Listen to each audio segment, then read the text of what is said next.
ओम अज्ञानतिमिरान्धस्य ज्ञानञ्जनशलाकया चक्षुरुन्मिलितमेन तस्मै श्रीगुरुवे नमः। श्रीचैतन्यमनोभीष्टं स्थापितं येन भूतले स्वयं रूपकदामह्यं ददाति स्वपदान्तिकं। वन्देऽहं श्रीगुरु श्रीभूतपदकमलं श्रीगुरून् वैष्णवाचं श्रीरूपं साग्रजातं सगण रघुनाथान्वितं तं सजीवं साद्वैतं सावधूतं परिजनसहितं कृष्णचैतन्यदेवं श्रीराधाकृष्णपादान् सगणललिता श्रीविशाखान्विताश्च ना नित्यानंदम नमस्तुभ्यं प्रेमानंद प्रदायते कलौकल्मस्य नाशाय जानवे पते नमः। नमो महावदन्याय कृष्ण प्रेम प्रदायते कृष्णाय कृष्ण चैतन्य नामिने गुरुते नमः। पंचतत्वात्मकं कृष्णं भक्तरूपस्वरूपकं भक्तावतारं भक्ताख्यं नमामि भक्ति सत्यकं। हे कृष्ण करुणा सिंधु दीनबंधु जगत्पतये गोपेश गोपिका कांत राधा कांत नमस्तुते। तप्त कांचन गौरांगे श्री राधे वृंदावनेश्वरी कृष्णानुसुते देवी प्रणमामि हरिप्रिये। वाञ्छाकल्पतरुभ्यश्च कृपा सिन्धुभ्येव च पतितानां पावनेभ्यो वैष्णवेभ्यो नमो नमः। जय श्री कृष्ण चैतन्य प्रभु नित्यानंद श्री अद्वैत गदाधर श्रीवासादि श्री गौर भक्तवृंद। हरे कृष्णा कृष्ण कृष्णा हरे हरे, हरे राम राम राम हरे हरे। तो इसमें आज हम लोग को भगवत गीता का 18वां अध्याय और 33वां श्लोक पढ़ना है। लेसन है उपसंहार संन्यास की सिद्धि। लास्ट अध्याय है भगवत गीता का, इसका 33वां अध्याय है। धृत्या यया धार्यते मना प्राणेन्द्रिय क्रिया योगिना व्यभिचारिण्या धृति सा पार्थ सात्विकी। हे प्रतापुत्र, जो अटूट है, जिसे योगाभ्यास द्वारा अचल रहकर धारण किया जाता है और इस प्रकार मन प्राण और इंद्रियों के कार्यकलापों को वश में रखती है, वह धृति सात्विक कहलाती है। क्या बोलते हैं यहाँ पर कि जो अटूट है, जिसे योगाभ्यास द्वारा अचल रहकर धारण किया जाता है, मतलब योगाभ्यास से बिना विचलित हुए जिसको धारण किया जाता है, इस प्रकार मन प्राण और इंद्रियों के कार्यकलापों को वश में रखती है, वह धृति सात्विक कहलाती है। जो योगाभ्यास मन प्राण और इंद्रिय तीनों को कार्यकलापों को वश में रखती है, वो धृति जो है वो सात्विक कहलाती है। बोलते हैं योग परमात्मा को जानने का साधन है। योग मतलब जोड़ना। भक्ति योग, हम लोग भक्ति योग का पालन करते हैं। भक्ति योग का मतलब क्या हुआ? भक्ति से अपने को जोड़ना। योग मतलब जोड़ना और भक्ति मतलब भक्ति। तो जब हम अपने योग परमात्मा को जानने का साधन है। जो व्यक्ति मन प्राण तथा इंद्रियों को परमात्मा में एकाग्र करके दृढ़ता पूर्वक उसमें स्थिर रहता है, वही कृष्ण भावना में तत्पर होता है, ऐसी धृति सात्विक कहलाती है। बता रहे हैं कि जो व्यक्ति मन प्राण तथा इंद्रियों को परमात्मा में एकाग्र करके दृढ़ता पूर्वक उसमें स्थिर हो जाता है, वही कृष्ण भावनामृत में तत्पर होता है। हमें क्या करना पड़ेगा? मन प्राण और इंद्रियों को भगवान की दिव्य सेवा में लगाकर परमात्मा के एकाग्र करके और दृढ़ता पूर्वक लगा रहना पड़ेगा, तब जाकर कृष्ण भावनामृत में हम तत्पर हो पाएंगे और ऐसी धृति जो है सात्विक होगी। अव्यभिचारिणी शब्द अत्यंत महत्वपूर्ण है, क्योंकि यह सूचित करता है कि कृष्ण भावनामृत में तत्पर मनुष्य कभी किसी दूसरे कार्य द्वारा विचलित नहीं होता है। जो व्यक्ति अव्यभिचारिणी मतलब हो गया कि कुछ अन्य नहीं, बस कृष्ण भावनामृत में अपनी चेतना को स्थिर रखना। जब ऐसी भक्ति हम करते हैं, अनन्य भक्ति भगवान कृष्ण की, तब जाकर हम कृष्ण भावनामृत में तत्पर होते हैं और मनुष्य फिर किसी दूसरे कार्य से विचलित नहीं होता है। हम देखते हैं कि भौतिक संसार में बहुत सारे कार्यों से हम विचलित हो जाते हैं। जैसे भौतिक कार्य है या फिर कोई आध्यात्मिक कार्य भी है, तो अलग अलग देवी देवताओं की उपासना है, ठीक है ना, तो व्यक्ति उससे विचलित हो जाता है। लेकिन यहाँ पर क्या बता रहे हैं कि जो है, जब व्यक्ति अव्यभिचारिणी शब्द अत्यंत महत्वपूर्ण है, क्योंकि यह सूचित करता है कि कृष्ण भावनामृत में तत्पर मनुष्य कभी किसी दूसरे कार्य द्वारा विचलित नहीं होता है। उसका मात्र एक कार्य क्या होता है? भगवान की प्रसन्नता, कृष्ण भावनामृत का अनुशीलन करना। ऐसी दशा में वो कभी विचलित नहीं होता है। आगे बता रहे कि ये तु धर्म कामार्थम धृत्याधारिते अर्जुन प्रसंगेन फलाकांक्षी धृत्या पार्थ राजसी। लेकिन हे अर्जुन, जिस धृति से मनुष्य धर्म अर्थ काम के फलों को में लिप्त बना रहता है, वो राजसी कहलाता है। अब देखो, जो राजसी है, जो वैदिक ज्ञान है, वेदों का ज्ञान है, वो क्या है? धर्म अर्थ काम को रेगुलेट करने के लिए होता है। तब व्यक्ति का जाकर धीरे, जब धर्म अर्थ काम तीन चीजें रेगुलेट होंगी, तब वो मोक्ष के मार्ग पर आगे प्रोग्रेस करेगा। लेकिन ये रजोगुण के सिंबल है। जब उसकी धृति जो है सात्विक हो जाती है, तो धर्म अर्थ काम मोक्ष से ऊपर उठकर भगवान की कृष्ण भावनामृत का अनुशीलन करने का प्रयास करता है। यही डिफरेंस है रजोगुण और तमोगुण में, रजोगुण और सतोगुण में, कि जब वो धृति उसकी रजोगुण के टच में आती है, तो उसके अंदर धर्म अर्थ काम के फलों के प्रति लिप्तता बढ़ जाती है। लेकिन जब वही धृति सात्विक होती है, तो उसके अंदर कृष्ण भावनामृत का अनुशीलन करने की इच्छा जागृत होती है। बोलते हैं जो व्यक्ति धार्मिक या आर्थिक कार्यों में कर्म फलों का सदैव आकांक्षी होता है, जिसकी एकमात्र इच्छा इंद्रिय तृप्ति होती है, जिसका मन जीवन और इंद्रियां इस प्रकार संलग्न रहती है, वह रजोगुणी होता है।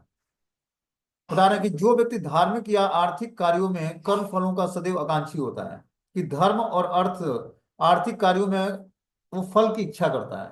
कोई धार्मिक कार्य भी करता है, उससे भी उसको फल की इच्छा चाहिए, और कोई आर्थिक कार्य करे, उससे भी उसको फल की आकांक्षा होती है।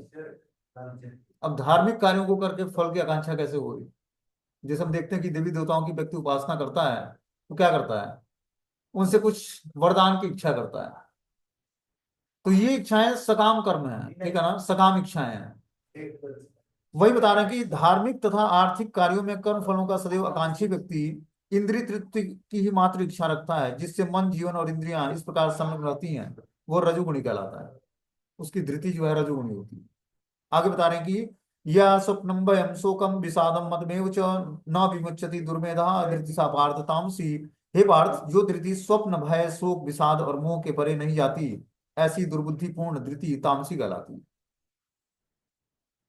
देखो इन सब चीजों का हमारे जीवन में उपयोगिता क्या है, पहले हम गुणों के प्रभाव को जानेंगे, तभी उस गुणों के प्रभाव से छूट पाएंगे, ठीक है ना। जब तक हम गुणों के प्रभाव को जानेंगे नहीं, तब तक गुणों के प्रभाव से छूटेंगे कैसे? जब तक, जैसे मान लो कि किसी कोई व्यक्ति डॉक्टर के पास जाता है इलाज कराने, तो पहले डॉक्टर पहले क्या करता है, नस नाड़ी चेक करके आपका पहले बीमारी पकड़ता है, कौन सी बीमारी है, फिर उसके बाद इलाज करता है। उसी तरह भगवत गीता के ज्ञान के माध्यम से हम जान पाएंगे कि आखिर हमारे किस गुणों के प्रभाव के कारण हमारी एक्टिविटी ऐसी है। ये गुणों का निर्धारण हमारे कर्मों के हिसाब से होता है। जैसे हमारे कर्म रहेंगे पूर्व जन्म के, या इस जीवन में पूर्व भक्ति के में जुड़ने से पहले के, वैसे ही हमारे अंदर गुणों का डेवलपमेंट होगा। लेकिन हमें और जो सात्विक गुणों को डेवलपमेंट करना है, तो इसके लिए हमें भक्तिमय नियमों का पालन करना पड़ेगा। जैसे सुबह उठकर भगवान की मंगला आरती करनी है, नाम जप करना है, कथाओं का श्रवण करना है, भक्तों का एसोसिएशन करना है, मंदिर जाना है। जब हम इस तरह की एक्टिविटी करते हैं, तो धीरे धीरे सात्विक चेतना का विकास होता है, और रजोगुणी जो वातावरण है उससे हम छुटकारा प्राप्त करते हैं। बोलते हैं कि जो धृति स्वप्न भय शोक विषाद और मोह के परे नहीं होती है, ऐसी दुर्बुद्धि धृति तामसी कहलाती है। तो ऐसी धृति जो स्वप्न भय शोक और विषाद और मोह से परे नहीं जा पाती है, ठीक है ना, तो वो तामसी बुद्धि कहलाती है। इससे यह अर्थ निकलता है कि सतोगुणी मनुष्य स्वप्न नहीं देखता है। यहाँ पर स्वप्न का अर्थ निद्रा है। स्वप्न सदा आता है, चाहे वह सात्विक हो, रजस हो या तामसी। स्वप्न तो प्राकृतिक घटना है, लेकिन जो अपने को अधिक सोने से नहीं बचा पाता है, जो भौतिक वस्तुओं को भोगने के गर्भ से नहीं बच पाता है, जो सदैव संसार पर प्रभुत्व जताने का स्वप्न देखता रहता है, जिसके प्राण मन और इंद्रियां इस प्रकार लिप्त हैं, वे तामसी धृति वाले होते हैं। तो हमें क्या करना पड़ेगा, जैसे व्यक्ति को स्वप्न आता है, या ज्यादा नींद आती है, या सोने की बार बार इच्छाएं होती हैं, या वस्तुओं को भोगने के लिए और गर्व करने की इच्छा होती है, इन सब जब हम इच्छाओं से छूटेंगे, तभी जाकर हम तामसी धृति से छुटकारा पाएंगे। और जब तक हम तामसी और राजसी धृति से छुटकारा नहीं पाएंगे, तब तक हमारी चेतना कृष्ण भावनामृत में स्थिर नहीं होगी। इस सारे भगवत गीता का निचोड़ ये निकलता है कि हमें कृष्ण भावनामृत का अनुशीलन करने के लिए सात्विक गुणों से ऊपर उठकर शुद्ध सत्व के प्लेटफॉर्म पर अपनी चेतना को स्थिर करना पड़ेगा। शुद्ध सत्व का प्लेटफॉर्म क्या होता है, कि जब हम सतोगुण की वृत्ति से भी ऊपर उठ जाते हैं। और शुद्ध सात्विक प्लेटफॉर्म होता है वसुदेव पद। वासुदेव पद जिसमें भगवान स्थिर होते हैं, भगवान शुद्ध सात्विक गुणों में स्थिर होते हैं, ठीक है ना, सच्चिदानंद स्वरूप होता है उनका। उस गुणों को हमें डेवलप करना है धीरे धीरे। व्यक्ति जिस वस्तु व्यक्ति स्थान का चिंतन करता है, उसी तरह उसका डेवलपमेंट होता है, उसी तरह उसकी चेतना का विकास होता है। इसी तरह इसीलिए हमें क्या करना पड़ेगा, सात्विक एसोसिएशन करना पड़ेगा, भक्तों का संग खोजना पड़ेगा। जब तक हम सात्विक एसोसिएशन हमारा नहीं होगा, तब तक हम गुणों के प्रभाव से ऊपर नहीं उठ पाएंगे, और जब तक गुणों के प्रभाव से ऊपर नहीं उठ पाएंगे, तब तक जो है हमारा मन बुद्धि एकाग्र नहीं होगा कृष्ण भावनामृत का अनुशीलन में। इसके लिए हमें क्या करना पड़ेगा, ध्यान पूर्वक मंत्र जाप करना पड़ेगा। मंत्र जो है हरे कृष्ण महामंत्र, ये क्या करेगा, हमें सब कुछ प्रदान करने वाला है। ये हमें साधु संग भी प्रदान करेगा, भक्तों का संग भी प्रदान करेगा, हमारी चेतना को सात्विक भी बनाएगा, और हमारे पूर्व जन्म के सारे अनर्थों को नष्ट भी करेगा।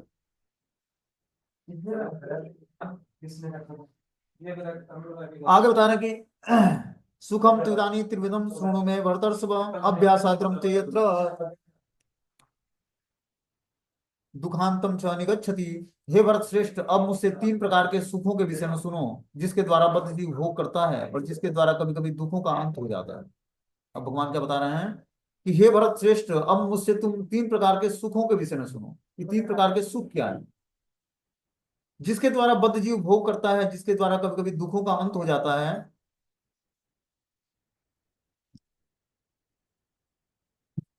ऐसे तीन प्रकार के सुखों के विषय में जिसके द्वारा बद्ध जीव भोग करता है, जिसके द्वारा कभी कभी दुखों का अंत हो जाता है। बद्ध जीव भौतिक सुख भोगने की बारंबार चेष्टा करता है। जो बद्ध अवस्था में होता है उसको भौतिक सुख भोगने की इच्छा जागृत होती है उसके अंदर, हृदय में।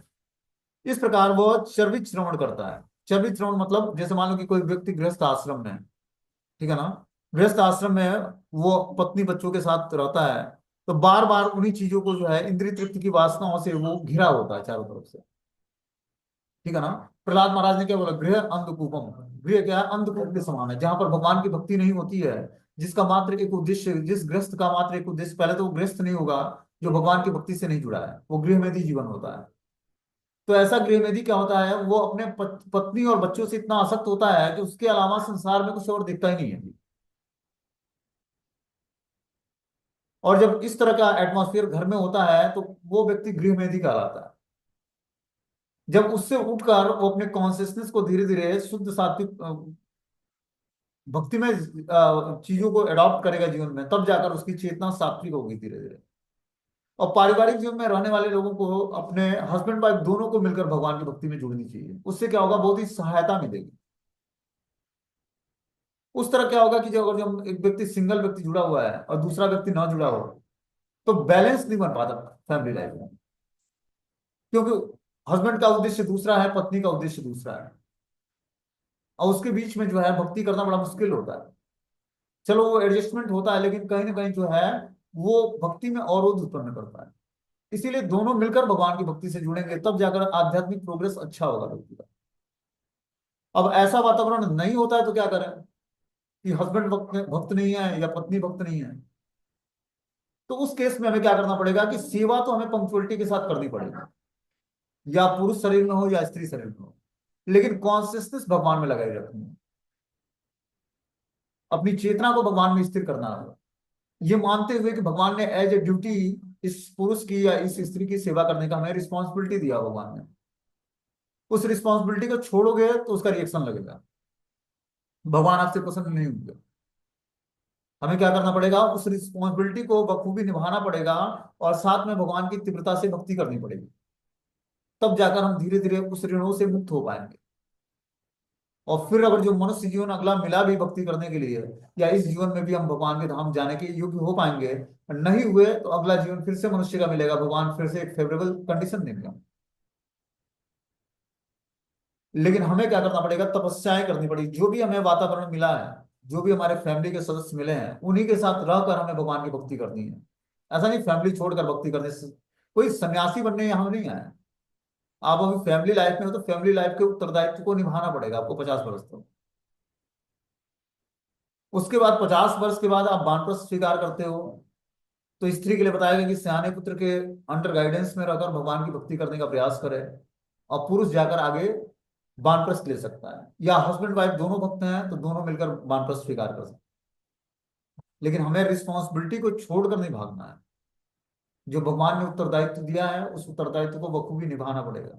तभी जाकर हम धीरे धीरे जो अपने पाप कर्मों से छूटेंगे। ये जो मनुष्य जीवन मिला हमें, और ये पारिवारिक जीवन के सदस्य मिले जो हमें भक्ति में अवरोध उत्पन्न करते हैं, ये सब हमारे पापों का परिणाम है। भगवान ने हमें शुद्ध करने के लिए इनके बीच में रखा है। ये सब हमारे ही कर्मों की उपजी हुई खेती है। तो इसमें जो फसल हमने बोया वही फसल लगा हुआ है। अब उस फसल को परवरिश देनी पड़ेगी, सेवा करनी पड़ेगी, और साथ में जो है भगवान की भक्ति तीव्रता से, तब जाकर हम इन चीजों से बाहर निकल पाएंगे। बहुत मुश्किल है पारिवारिक जीवन में बाहर निकलकर और भगवान की भक्ति को अडॉप्ट कर लेना, भगवान की शुद्ध भक्ति को प्राप्त कर लेना। अभी बहुत सारी अभिलाषाएं पारिवारिक जीवन में रहते हैं, बहुत सारी अभिलाषाएं, ठीक है ना। अन्य अभिलाषिता शून्यम ज्ञान कर्माध्यान अमृतम अनुकूलेन कृष्ण अनुशीलन भक्ति उत्तमा। उत्तमा भक्ति प्राप्त करनी है तो क्या करना पड़ेगा, ज्ञान कर्माद्य अनावृतम अनुकूल से संकल्पम। अनुकूल चीजों को स्वीकार करना पड़ेगा, ज्ञान और कर्म से ऊपर उठना पड़ेगा। ये ज्ञान और कर्म क्या क्या होता है, ज्ञान कांड और कर्म कांड जो है हमें ये विषयों में बांधते हैं। जब हम विषयों से ऊपर उठेंगे ज्ञान कांड और विषय कर्म कांड से, तब जाकर धीरे धीरे जो है हमारी चेतना सात्विक होगी और हम सारे कर्म बंधनों से छूट पाएंगे। ये आध्यात्मिक ज्ञान जो हम सुनते सीखते समझते हैं, इसका उद्देश्य क्या है? इसका उद्देश्य है पाप कर्मों से छूट जाना। बिना आध्यात्मिक ज्ञान सीखे हुए, समझे हुए, जाने हुए, रियलाइज किए हुए, देखो आध्यात्मिक एक्टिविटी हम करते हैं उसका उद्देश्य क्या है, पहले उद्देश्य समझना पड़ेगा। चाहे हम मंत्र जाप करते हैं या डिवोशनल सर्विस करते हैं कोई, उसका उद्देश्य क्या है? हमें अनुभूतियां हो, रियलाइजेशन हो। जब तक अनुभूति नहीं होगी जीवन में, तब तक आपका प्रोग्रेस नहीं होगा। आध्यात्मिक जीवन में अनुभूतियां होना बहुत ही आवश्यक है। और अनुभूतियां कैसे होती हैं? जब हम शास्त्रों को पढ़ते हैं और प्रैक्टिकली भक्ति करने का प्रयास करते हैं, जिस हिसाब से शास्त्र में बताया गया मेथड, उस हिसाब से जब भक्ति करने का प्रयास करते हैं, तब हमें दिव्य अनुभूतियां होती हैं। अनुभूतियां ही हमें आध्यात्मिक जीवन में प्रोग्रेस दिलाती हैं, और कोई दूसरा रास्ता नहीं है प्रोग्रेस करने का। इसीलिए हमें क्या करना है? भक्ति करके शास्त्रों को पढ़ना, सुनना, समझना है और उस हिसाब से भक्ति करने का प्रयास करना है। उससे हमें धीरे धीरे रियलाइजेशन होगा, अनुभूतियां होंगी। और अनुभूति ही हमारे समस्त पाप कर्मों को जलाकर नष्ट करता है और हमें भक्तिमय जीवन में स्थिर रखता है। बोलते हैं कि बद्ध जीव में भौतिक सुख भोगने की बारंबार चेष्टा होती है, इस प्रकार वह चर्वित श्रवण करता है, लेकिन कभी कभी ऐसा भोग के अंतर्गत वह किसी महापुरुष की संगति से भव बंधन से मुक्त हो जाता है। दूसरे शब्दों में, बद्ध जीव सदा ही किसी न किसी इंद्रिय तृप्ति में लगा रहता है, लेकिन जब सुसंगति में से यह समझ जाता है कि यह तो एक ही वस्तु की पुनरावृत्ति है और उसमें वास्तविक कृष्ण भावनामृत का उदय होता है, तो कभी कभी वह ऐसे तथाकथित आवृत मूलक सुख से मुक्त हो जाता है। यहाँ पर क्या बता रहे हैं कि कभी कभी ऐसे भोग के अंतर्गत वह किसी महापुरुष की संगति से भवबंधन से मुक्त हो जाता है। कि बारंबार जो है वो पारिवारिक जीवन में रहने के कारण बार बार इंद्रिय भोग के प्रति लालायित होता है।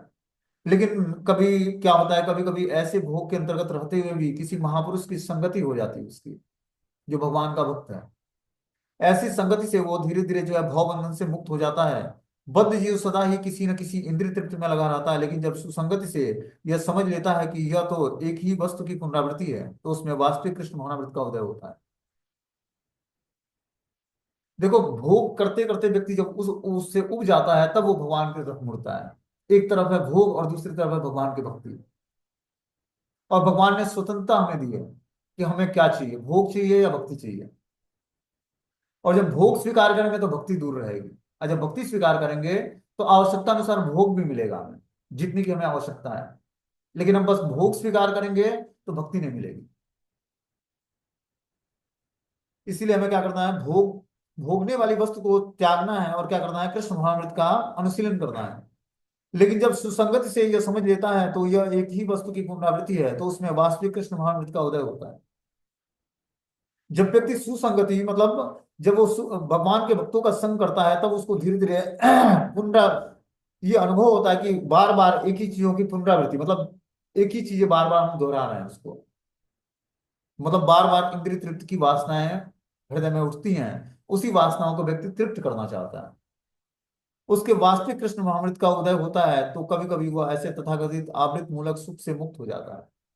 तब वो धीरे धीरे आवृत मूलक सुख, आवृत मूलक सुख क्या होता है? जो हमारे सात्विक चेतना को कवर कर लेता है, आवृत कर लेता है, घेर लेता है। ऐसी जो चेतना है, ये हमें क्या करते हैं? आवृत मूलक सुख से मुक्त हो जाता है। ऐसा सुख जो हमारी सात्विक चेतना को ढक ले, वो आवृत मूलक सुख कहलाती है। और ऐसा तभी होता है जब हम इंद्रिय तृप्ति के प्रति आकर्षित होते हैं, तब हम निहायत ही तमोगुण में चले जाते हैं। निद्रा, आलस्य, भय, प्रमाद के लक्षण उत्पन्न होते हैं। आगे बता रहे कि एतदग्रे विषमीव परिणामे अमृतोपमं तत्सुखम सात्विकम प्रोक्तम आत्मबुद्धि प्रसादजम। जो प्रारंभ में विष जैसा लगता है, लेकिन अंत में अमृत के समान है, जो मनुष्य में आत्म साक्षात्कार जगाता है, वह सात्विक सुख कहलाता है। तो सात्विक सुख क्या होता है? जो प्रारंभ में विष जैसा लगता है। अब प्रारंभ में विष जैसा कैसा लगता है? जैसे मान लो कि सुबह उठकर जो है इस ठंड में स्नान करके भगवान की मंगला आरती करनी है, नाम जप करना है, तो विष के समान कोई रजाई छोड़कर बाहर निकलना क्यों चाहता है? लेकिन जब वो शुरुआत में उसको विष के समान लगता है, लेकिन जब ये हमारे रूटीन में आ जाएगा तो हमें लगेगा कि नहीं नहीं, अब सोना नहीं, हमें क्या करना है, उठना है और भगवान की सेवा करनी है। देखो ये दिव्य सेवाएं जो है, जो हम ट्रांसेंडेंटल सेवा करते हैं, मंगला आरती करनी है, भगवान का नाम जप करना है, भगवान का श्रृंगार करना है, ड्रेसिंग करना है, भोग लगाना है, ये रोज हमारे अंदर ये उत्साह होना चाहिए कि हमें रोज नया लगेगा। ऐसा नहीं लगेगा फिर से वही बोरिंग सब्जेक्ट आज भी हमें करना है नया। रोज हमें नया लगना चाहिए, रोज उत्साह के साथ हमें करना है। यही रूप गोस्वामी बता रहे हैं भक्ति उसमें क्या बोलते हैं, नेक्टर ऑफ उपदेशामृत में क्या बोलते हैं, उत्साह निश्चय धैर्य तत् कर्म प्रवर्तनात् संग त्यागो सतो वृत्ति खंडित व्यक्ति प्रसिद्ध थी। कि उत्साह निश्चय और धैर्य, जब तक व्यक्ति उत्साहित नहीं रहेगा भक्ति में और धैर्य नहीं रखेगा, पेशेंस नहीं रखेगा, उत्साह निश्चय, जब उत्साह होगा तभी हमारे अंदर निश्चय आएगा कि अवश्य। ठीक।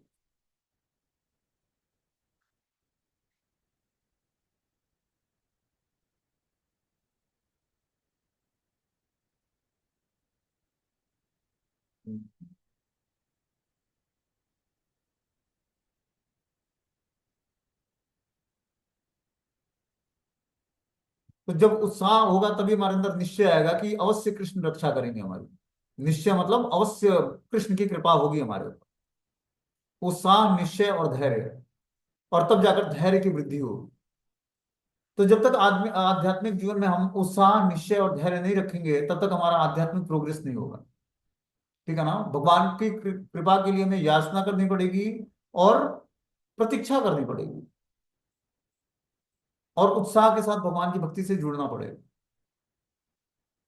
क्या बोलते हैं, मात्रा स्पर्शास्तु कौन्तेय शीतोष्णा सुख दुखदा आगमा पाइनु अनित्या तांत्रिक स्वभाव। हे अर्जुन, जिस तरह सर्दी और गर्मी आते हैं और चले जाते हैं, उसी तरह ये सुख दुख जो जीवन में आते हैं सर्दी और गर्मी जैसे ऋतुओं की तरह है। आज सर्दी है, फिर 2 महीने बाद गर्मी आ जाएगी। उसी तरह जीवन में सुख और दुख आते हैं। तो इनको जब जो व्यक्ति बर्दाश्त करके और भगवान की उपासना करता है, भगवान की सेवा में लगा रहता है, उस पर भगवान की कृपा होती है। ऐसा नहीं कि ठंड पड़ रहा है तो हम स्नान नहीं करेंगे या भगवान की सेवा बंद कर देंगे या नहीं करेंगे या लेट करेंगे, ऐसा नहीं है। पंक्चुअलिटी के साथ करनी है हमें। आध्यात्मिक जीवन में प्रोग्रेस करना है तो पंक्चुअलिटी और प्योरिटी दो चीजें मेंटेन करनी पड़ेगी। पंक्चुअलिटी क्या होती है, टाइम बाउंडेशन फिक्स होना, टाइम जो है हमारा टाइम बार जो है फिक्स होना चाहिए। कि अगर जो 4:35 पे 4:30 पे मंगला आरती करनी है तो करनी है, 5:30 बजे नाम जप करने के लिए बैठना है तो बैठना है। तो वो चीजें हमारी फिक्स होनी चाहिए। जब तक हम पंक्चुअलिटी और प्योरिटी प्योरिटी भी मेंटेन करना पड़ेगा। ऐसा नहीं कि जो है एक ही वस्त्र पहन के जो है पूरे ठंड में 1 हफ्ते चलाते हैं उसको। हाँ चलो रोज नहीं धो सकते, खंगाल सकते हैं उसको, खंगाल के फैलाएं, सूख जाए तो फिर उसको पूजा में यूज करें। पूजा के लिए हमारे पास अलग ही वस्त्र होना चाहिए। जो घर में डीटी वर्शिप करते हैं जो भक्त लोग, तो उनके लिए पूजा के लिए अलग ही वस्त्र होना चाहिए। और वो जब पूजा करने करना हो, भगवान की आरती करनी हो, भोग लगाना हो, पर्टिकुलर पवित्र वस्त्र पहन के आचमन करके तिलक धारण करके और भगवान के सामने जाना चाहिए। तब जाकर हमारा शुद्धिकरण होगा। इसीलिए प्योरिटी और पंक्चुअलिटी दो चीजें मेंटेन करनी होती है भक्ति में, तब जाकर आध्यात्मिक प्रोग्रेस होगा हमारा। आगे बता रहे हैं कि जो प्रारंभ में विष जैसा लगता है लेकिन अंत में अमृत के समान है। अब विष जैसा हमने बताया कि जो है सुबह उठकर इस ठंड में कोई स्नान करके और मंगला आरती करता है भगवान की, तो विष मतलब सुबह सुबह के टाइम नहाना ही अपने आप में बहुत बड़े एक चैलेंज है इस ठंड में। ठीक है ना। उसके बाद लेकिन अंत में अमृत के समान है। जब व्यक्ति को भगवत नाम का जप में या मंगला आरती में टेस्ट आने लगता है भगवान की सेवा में, तो अमृत के समान लगता है। तब वो बोलता है कि ये मैंने पहले क्यों नहीं अडॉप्ट किया, बहुत लेट हो गया हमारे जीवन में, ये तो हमें बहुत ही पहले ही शुरू कर देना चाहिए था। ये तब रियलाइज होता है जब उसको थोड़ा थोड़ा भगवान की भक्ति में अमृत का रस प्राप्त होने लगता है, भगवत भक्ति का रस प्राप्त होने लगता है, तब उसको लगता है। जो मनुष्य में आत्म साक्षात्कार जगाता है वो सात्विक सुख कहलाता है। तो जो शुरुआत में विष के समान है लेकिन अंत में अमृत के समान है, जो मनुष्य में आत्म साक्षात्कार जगाता है, ऐसा जो है, जो लक्षण है, जो शुरुआत में विष के समान लगे भक्ति करते समय और अंत में अमृत के समान लगे, वो मनुष्य में धीरे धीरे आत्म साक्षात्कार जगाता है और वो सात्विक सुख को प्राप्त कर लेता है। वही सुख जो है सात्विक सुख कहलाता है। बोलते हैं आत्म साक्षात्कार के साधन में मन तथा इंद्रियों को वश में करने तथा मन को आत्म केंद्रित करने के लिए नाना प्रकार के विधि विधानों का पालन करना पड़ता है। ये सारी विधियां बहुत कठिन और बुश के समान अत्यंत कड़वी लगने लगने वाली हैं, लेकिन यदि कोई इन नियमों के पालन में सफल हो जाता है तो दिव्य पद को प्राप्त होता है, जो वह वास्तविक अमृत का पान करने लगता है और जीवन का सुख प्राप्त करता है। बता रहे हैं कि आत्म साक्षात्कार के साधन में मन तथा इंद्रियों को वश में करने तथा मन को आत्म केंद्रित करने के लिए नाना प्रकार के विधि विधानों का पालन करना पड़ता है। सबसे आवश्यक है मन को कंट्रोल करना। मन को कंट्रोल करने के लिए पहले सेंसेस को आध्यात्मिक सब्जेक्ट देना पड़ेगा, तब जाकर मन कंट्रोल होगा। जैसे हमने बताया कि 5 ज्ञान इंद्रियां हैं, 5 ज्ञान इंद्रियों को जब हम आध्यात्मिक प्लेटफॉर्म पर वर्किंग कराते हैं, नेत्रों से भगवान के श्री विग्रहों का दर्शन करना है, कान से भगवान की कथाओं का श्रवण करना है, जीवा से भगवत नाम का उच्चारण करना है, प्रसाद खाना है, कानों से भगवान की कथा का श्रवण करना है, और त्वचा से भगवान के श्री विग्रहों की सेवा करनी है, या भगवान के शुद्ध भक्तों की सेवा करनी है। इस तरह से जब हम अपने ज्ञानेंद्रियों को भगवान की दिव्य सेवा में लगाते हैं, तब जाकर धीरे धीरे जो है मन इंगेज होता है हमारा आध्यात्मिक एक्टिविटी में। मन के पवित्र होने से बुद्धि पवित्र हो जाती है, बुद्धि के पवित्र होने से मन, बुद्धि और इंद्रियों के पवित्र होने से आत्मा का वास्तविक स्वरूप प्रकट होता है कि हम भगवान कृष्ण के नित्य दास हैं, और फिर जाकर जीवात्मा भगवान की दासता स्वीकार करता है। जब व्यक्ति को भौतिक संसार में भोग करने, भगवान के धाम में भोग करने की इच्छा हुई, तब भगवान ने इस भौतिक संसार में बोला, भेजा हमें, और भोग की सारी फैसिलिटी प्रदान किया भगवान ने। धनम जन्म सुंदरी कविता जो भी चाहिए आपको, आप इस भौतिक संसार में सब कुछ भगवान ने उपलब्ध करा रखा है। लेकिन उसके बीच में रहते हुए व्यक्ति अपनी इंद्रियों को शुद्ध करके भगवान की दिव्य सेवा में लगाता है और दिव्यता के स्तर पर भगवान की सेवा करता है, तब जाकर वो भगवत धाम जाने के योग्य हो पाता है। ये तभी होगा जब हमारा इंद्रिय, मन और बुद्धि कंट्रोल में होगी, पवित्र होगी, तभी जाकर आत्मा का वास्तविक स्वरूप प्रकट होगा कि हम नित्य ही भगवान के दास हैं, और फिर जाकर हम भगवान की दासता स्वीकार करेंगे। जब तक जीवात्मा भगवान कृष्ण का नित्य दास के रूप में उनकी सेवा नहीं करेगा, तब तक जो है उनको जान नहीं पाएगा। जैसे एज एग्जाम्पल, एक ऑफिस कार्यालय में जो होता है, बॉस का एक सर्वेंट होता है, उसको पता है कि कब उसको क्या चाहिए। वो देखता है कि जब वो गाड़ी से उतर रहे हैं तो उनका बैग लेकर आता है, उनको पानी देता है, उनको जो भी है, उनकी जो भी आवश्यकता है पूरा करता है। उसी तरह जब हमारा एक रिलेशनशिप भगवान से बन जाता है और हम भगवान की दिव्य स्तर पर सेवा करते हैं, तब भगवान की जितना ही हम भगवान का टेक केयर करने के लिए चिंताएं करेंगे, उतना ही जो है हमारा धीरे धीरे जो है चिंतन पवित्र होगा कि भगवान को किस चीज की आवश्यकता है। जैसे मान लो कि जो व्यक्ति घर में भगवान के श्री विग्रहों की सेवा करता है, उसको मौसम में आने वाले फल को पहले ले आकर भगवान को ऑफरिंग करनी चाहिए। जो भी जिस मौसम का जो फल है आता है, जैसे मान लो कि आम गर्मियों का फल है, ठीक है ना, और इस तरह से बहुत सारे फल हैं, हर फल का एक अलग अलग सीजन होता है। तो जब वो मार्केट में आए तभी हम ले आकर भगवान के लिए भोग लगाएं। ये चिंतन करें कि हमारे कृष्ण के लिए ये आवश्यक है, और जैसे ही हमें आता है वैसे ही भगवान के भोग के लिए ले आना चाहिए हर चीज। इसी तरह हर चीजों को, जैसे मान लीजिए कोई खाने की वस्तु है या पहनने की वस्तु है, जो भी चीजें हैं, उसको पहले भगवान को ले आकर ऑफरिंग करें, भगवान के लिए ले आए, फिर जाकर जो है हम अपने उसको प्रसाद के रूप में स्वीकार करें, तब जाकर धीरे धीरे जो हमारी चेतना भगवान में लगेगी। इसीलिए जो पारिवारिक जीवन में रहने वाले लोग हैं, उनको घर में गृहस्थ आश्रम में रहने वाले को घर में श्री विग्रहों की सेवा करनी चाहिए। खासकर अगर जो हस्बैंड वाइफ दोनों ही भक्त हैं, तो श्री विग्रह के रखें और उनकी उपासना करें, उससे जल्दी उनकी चेतना जो है सात्विक हो जाएगी, ये मानते हुए कि घर के स्वामी हमारे ठाकुर जी हैं और उनकी दिव्य सेवा में हम लगे रहें। उससे क्या होगा, धन कमाना है, परिवार का पालन पोषण करना है, सब जो है एक साथ बैठकर संकीर्तन करते हैं, नाम जप करते हैं, कथाओं का श्रवण करते हैं, भगवत प्रसाद खाते हैं, शिव विग्रहों का दर्शन करते हैं, ग्लोरिफिकेशन करते हैं, कीर्तन करते हैं। पूरा परिवार ही बैकुंठ निवासी बन जाए, घर ही वृंदावन हो जाए, क्योंकि वहां पर नित्य ही भगवान राधा कृष्ण की सेवा होती है, या जगन्नाथ बलदेव सुभद्रा महारानी की सेवा होती है। तो इस तरह हम धीरे धीरे अपने घर को ही भगवान से, भगवान के सारे सदस्यों को घर के भगवान से जोड़कर और घर को ही वृंदावन बना सकते हैं। वृंदावन कुछ अलग नहीं होता, वृंदावन में जहाँ राधा कृष्ण का निवास स्थान है, कृष्ण बलराम का निवास स्थान है, वही वृंदावन है। तो पहले क्या होता है, जिस व्यक्ति का हृदय शुद्ध हो जाता है, उसके हृदय में राधा कृष्ण का निवास स्थान बन जाता है। तो हमें अपने हृदय के मंदिर को शुद्ध करना है। इसमें काम, क्रोध, लोभ, मद, मात्सर्य, ईर्ष्या, द्वेष का भौ रोग लगा हुआ है। इसी को पवित्र करके और इसमें राधा कृष्ण का नित्य निवास बनाना है। ठीक है ना। तब जाकर हमारा हृदय स्वच्छ होगा और तब जाकर उसमें राधा कृष्ण का निवास स्थान होगा। और जब वो इस हृदय में भगवान निवास करेंगे तब हमारे समस्त पाप कर्म नष्ट हो जाएगा। और निवास करने से पहले हृदय को पवित्र करना पड़ेगा। जैसे माता देवकी के गर्भ में जब 6 असुर मारे गए, एक एक करके 6 प्रकट हुए, वो 6 जो है अनर्थ है, तब भगवान बलराम का उसमें गर्भ में समावेश होता है। भगवान जब बलराम गर्भ में आते हैं माता देवकी के, तो गर्भ को पवित्र कर देते हैं और फिर जाकर उसमें कृष्ण का वो होता है, मतलब कृष्ण आते हैं उस गर्भ में। तो इसी तरह जब हम अपने 6 अनर्थों को छोड़कर गुरु की शरण ग्रहण करेंगे, तब गुरु हमारे हृदय को स्वच्छ करके और राधा कृष्ण का निवास स्थान बना पाएंगे। इसीलिए गुरु की शरण ग्रहण ग्रहण करना आवश्यक है। गुरु की शरण ग्रहण करने का मतलब क्या होता है कि उनके द्वारा दिए हुए इंस्ट्रक्शन को हम दृढ़ता से फॉलो करें। ये है गुरु की शरण ग्रहण करना। ऐसा नहीं गुरु की शरण ग्रहण करने का मतलब है कि चरण पकड़ के लोटे रहे, ऐसा नहीं है।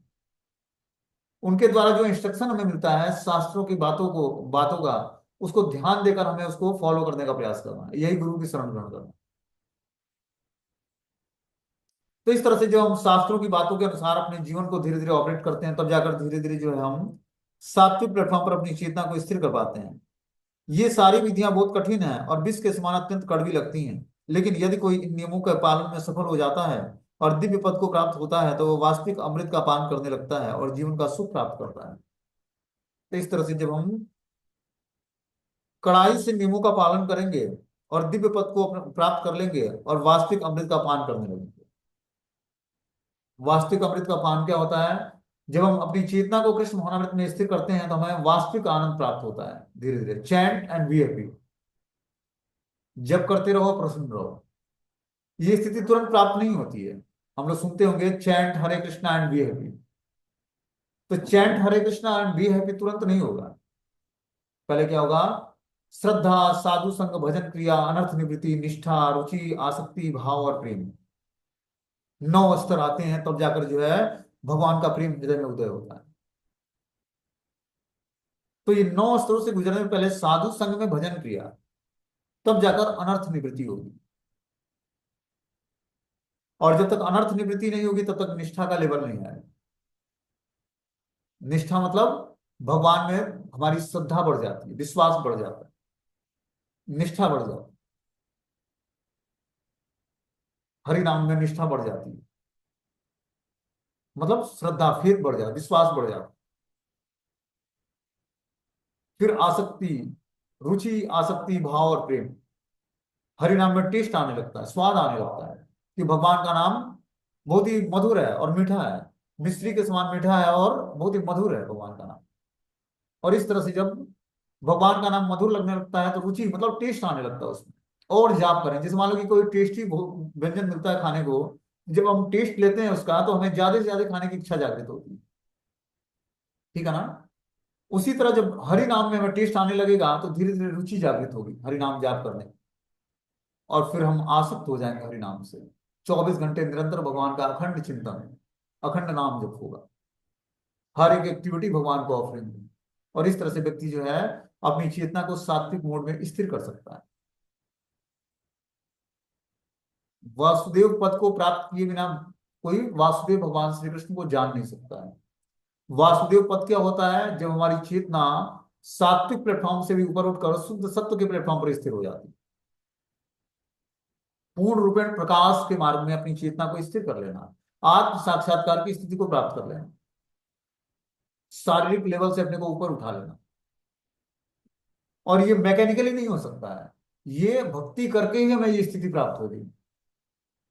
ऐसा नहीं मैकेनिकली हम सात्विक चेतना का विकास कर रहे हैं, ऐसा नहीं है। धीरे धीरे जब हम भक्ति करेंगे तो ऑटोमेटिक सात्विक चेतना का विकास होगा हमारे अंदर और वो स्थिति प्राप्त हो जाएगी। आगे इसमें बता रहे हैं कि आगे 38वां श्लोक है, इसको हम लोग अगले क्लास में सुनेंगे।